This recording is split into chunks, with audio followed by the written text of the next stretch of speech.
And that's why this is different.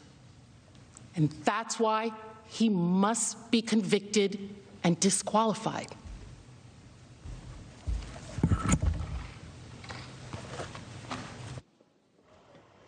All right, we're just going to take a moment here to bring in our panel with some analysis of what we're watching here this afternoon. Trey Gowdy, no stranger to a courtroom as a former federal prosecutor. He's also former chair of the House Oversight Committee. Ken Starr, who served on President Trump's legal team during the first impeachment. Both are Fox News contributors and also former deputy national security advisor in the Trump administration and author of Revolution, Trump, Washington, and We the People. KT McFarland, great to have all of you with us. We want to get once around the horn with everybody with your thoughts and your take on how this is going so far. We've only heard from the prosecution side, the Democrat side. Trey, your thoughts on what we saw this afternoon so far? That's why yesterday was so important. I mean, that was the only chance the defense had to kind of set the tone or raise questions or make the jury think about something all day. I mean, it is miserable to be sitting there in a courtroom and never have a chance to respond. But you knew that yesterday, and you blew it. You whiffed it yesterday, and today's a natural consequence of that. So, Ken Starr, Trey's talking about Bruce Castor, the attorney who went first yesterday. Mr. Schoen did a slightly better job by most people's estimation when you look at both sides out there. Your thoughts on how this is going so far and the wasted opportunity of yesterday?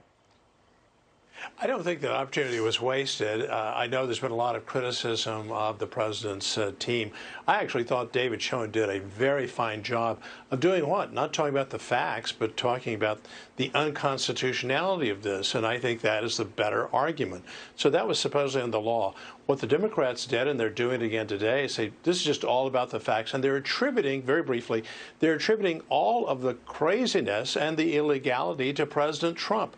It is starting to raise the question, what did the president know and when did he know it? Of course there was violence, and 100+ people have been arrested, and they should be arrested, and they should be prosecuted to the full extent of the law.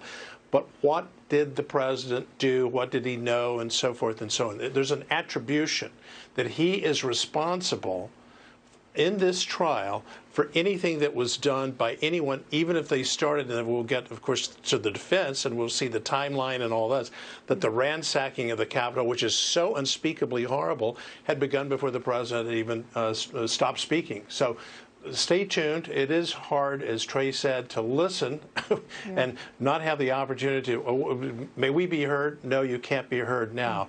But everybody has to try their best, as we ask jurors to do, and judges, withhold judgment until you've heard all the evidence. It's only 16 hours that you have to wait to get to the other side. No big deal. Good point. KT, let's bring you in as a former Trump White House member of his team. What do you think as you listen to the way they're weaving this story together? And as we've said many times, we've only heard the prosecution side so far, but there's a lot of compelling and not very favorable looking tweets from the president in this group. I'd like to take it from a different perspective, Martha, and say, what face are we showing to the world? This isn't Donald Trump on trial. This is democracy on trial. And what we're showing the world is we're dysfunctional, that we have the United States having enormous problems to face between the pandemic, the rise of China, the economy. What are we doing? We have a political show trial. For one party is prosecuting the other party. The current president is prosecuting the previous president. So that's what we're showing the world, that we can't govern ourselves. And what are we showing ourselves? We're showing ourselves that we're even more divided than ever before. Nobody's going to change their mind on the basis of this trial, of the impeachment trial. People love Trump, people hate Trump, people love Biden, people hate Biden. But what does it do? Half the country doesn't trust the other half. And this just reinforces that.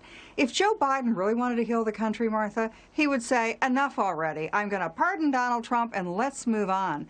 Yet he's not doing it. We're just digging this hole deeper and deeper and deeper. And the real victim of this and the real tragedy is American democracy. I'm going to squeeze in one more here with you, Trey, to react to that from the political perspective of the meaning of all of this.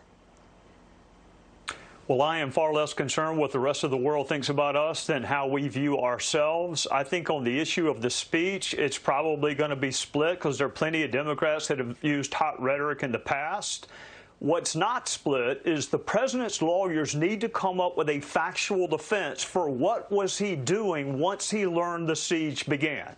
Because you can act like you were shocked it happened, but once it happened, you can't claim that defense anymore. So why the tweets afterward? Why not get more involved, more engaged? And I need to hear a factual defense, and I didn't hear one yesterday. Yeah. Ken Starr, we spoke moments ago for a podcast.